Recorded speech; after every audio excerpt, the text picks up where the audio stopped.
சிறகடிக்க ஆசை சீரியல பொறுத்தளவு இன்னிய எபிசோட்ல நம்ம முத்து ரோகிணியோட உண்மைய எப்படியாச்சும் வெளியில கொண்டு வரணும். உண்மையாலுமே ரோகிணி மலேசியாவுல இருந்து வந்த பொண்ணு தானா? அப்படிங்கிற சந்தேகம் ஹெவியா நம்ம முத்துவுக்கு வந்துருச்சு இல்லையா? அதுக்காக தான் வந்து பாத்தீங்கன்னா, நம்ம எல்லாருமே மலேசியாவுக்கு டூர் போக போறோம். அங்க போயிட்டு ரோகிணியோட வீட்லயே தங்கிக்குவோம். ரோகிணியோட அப்பாவ போய் பார்க்கலாம் அப்படின்னு சொல்லி எல்லாருக்குமே பாஸ்போர்ட் ஏற்பாடு பண்றாப்ல இல்லையா?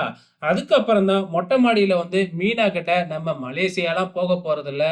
சும்மா ரோகிணி இந்த விஷயத்துல என்ன பண்ணுதுன்னு பார்க்கறதுக்காக தான் இப்படி ஒரு ஏற்பாடே பண்றேன். இப்பொழுதைக்கு பாஸ்போர்ட்ட வேணா வாங்கி வச்சுக்குவோம். ஆனா நம்ம மலேசியாலாம் போக போறதில்ல. நீ வேணும்னா பாரு, ரோகிணி வந்து கண்டிப்பா மலேசியாவுக்கு வர்றதுக்கு சம்மதிக்காது. நம்மளையும் போக விடாது. ஏதாச்சும் ஒரு பிளான் பண்ணும் பாரு அப்படின்னு முத்து சொல்லிடுறாப்ல.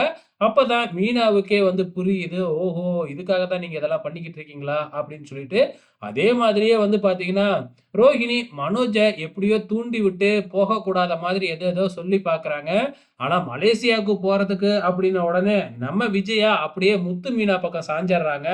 முத்துவும், மீனாவும் சொல்றது தான் கரெக்ட்டு. நம்ம கண்டிப்பா போயே ஆகணும். கல்யாணம் ஆகி இவ்வளோ நாள் ஆச்சு.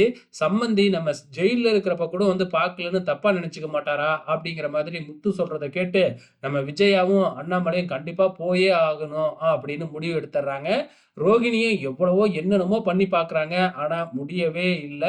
ஸோ ரோகிணி இப்ப என்ன செய்றாங்க அப்படின்னா, நேரா போயிட்டு வித்யா கிட்ட நடந்த பிரச்சனையெல்லாம் சொல்றாங்க.